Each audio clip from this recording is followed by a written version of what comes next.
حضرات محترم اور میری پردہ نشین ماں اور بہنوں، اللہ کا کلام ایک ایسا مقدس کلام ہے جس کے بارے میں خود اللہ کا کلام کہتا ہے کہ لو انزلنا هذا القرآن على جبل لرأيته خاشعا متصدعا من خشية اللہ، کہ اگر اس کلام پاک کو کسی پہاڑ پہ نازل کر دیا جاتا تو تم دیکھتے کہ پہاڑ مارے خشیت الہی کے چکنا چور ہو جاتا۔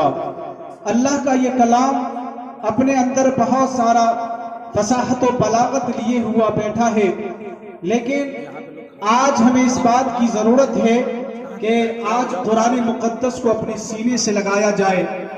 آج جو مسلمان اس طرح ضلالت و گمراہی کے عمیق دلدل میں ڈوبا ہوا ہے اور ہر طرف مسائب اور حالات کا شکار ہے، اس کی اصل وجہ یہ ہے اور اس کی بنیادی وجہ یہ ہے کہ ہم نے قرآن مقدس کو چھوڑا ہے اور قرآن مقدس پر ہمارا عمل کیا ہے، ترک ہوا ہے۔ اس لیے آج ہم ذلیل ہیں، آج ہم رسوا ہیں، حالانکہ اللہ کا قرآن ہم سے یہ چیخ چیخ کر اعلان کرتا ہے، اللہ کا قرآن ہم سے یہ چیخ چیخ کر کہتا ہے کہ مسلمانوں تم کہاں جا رہے ہو؟ حالانکہ میں دنیا ہوں، میں عقبہ ہوں، میں دولت ہوں، نبوت ہوں، امامت ہو، خلافت ہو، فصاحت ہو، بلاغت ہو، خداوند عالم کا مجھے فرمان کہتے ہیں۔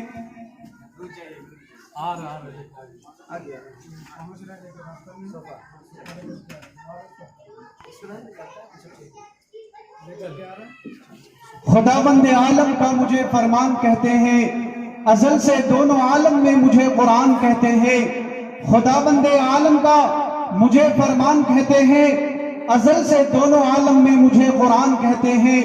کلام اللہ بھی میں ہوں، کلیم اللہ بھی میں ہوں، امان اللہ بھی میں ہوں، امین اللہ بھی میں ہوں۔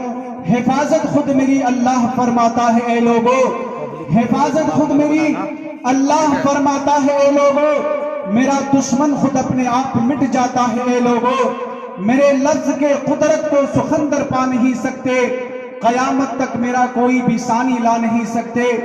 میرے ہر لفظ میں کوئی نہ کوئی راز منہا ہے، میرے ہر لفظ میں کوئی نہ کوئی راز منہا ہے، میری آواز میں اللہ کی آواز منہا ہے۔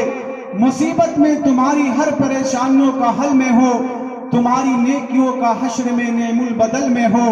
میرا پڑھنا عبادت ہے، میرا دیکھنا عبادت ہے، میرا سننا عبادت ہے، میرا رکھنا عبادت ہے۔ میری توحید کو سمجھو، میری توقیر کو سمجھو، میری عزت کو سمجھو اے لوگو۔ میرے ہر لفظ پہ 10 نیکیاں ملتی ہے دیوانوں۔ میں انسان کے دل میں فرشتے کی زباں پہ ہوں، زمین پہ رہ کے بھی محفوظ اب تک آسماں پہ ہوں۔ سکون قلب خوشحالی محسر مجھ سے ملتی ہے، اگر جنت کی خواہش ہو تو جنت مجھ سے ملتی ہے۔ مٹایا ہے زمانے سے جہالت کو، ضلالت کو، اجالے ہم نے بخشے ہیں سبھی تاریک راہوں کو۔ آئیے حضرات، یہ قرآن کا ایک پیغام تھا، یہ قرآن کا ایک میسیج تھا۔ آئیے وحدہ لا شریک لہ کے بعد اگر کوئی شخصیت قابل تعریف ہے، اگر کوئی شخصیت قابل ستائش ہے تو آمنہ کے در یتیم جناب محمد الرسول اللہ صلی اللہ علیہ وسلم کی ذات گرامی کی ہے۔